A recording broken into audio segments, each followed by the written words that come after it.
At kayo namang mga kabataan, magpasakop kayo sa matatanda. At kayong lahat na mga mananampalataya, magpakumbaba kayo at maglingkod sa isa't isa. Dahil sinasabi sa kasulatan, kinamumuhian ng Diyos ang mga mapagmataas, ngunit kinakaawaan niya ang mga mapagpakumbaba. Kaya magpasakop kayo sa kapangyarihan ng Diyos, dahil darating ang araw na pararangalan niya kayo. Ipagkatiwala niyo sa Kanya ang lahat ng kabalisahan niyo, dahil nagmamalasakit siya sa inyo.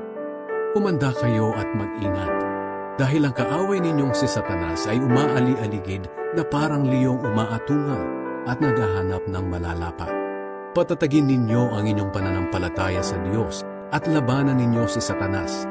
Alalahanin ninyong hindi lang kayo ang naghihirap, kundi pati ang mga kapatid nyo kay Kristo sa buong mundo. Nararanasan din nila ang mga paghihirap na ito. Maikling panahon lang ang paghihirap ninyo. Pagkatapos nito, tutulungan kayo ng Diyos para maging ganap ang buhay ninyo.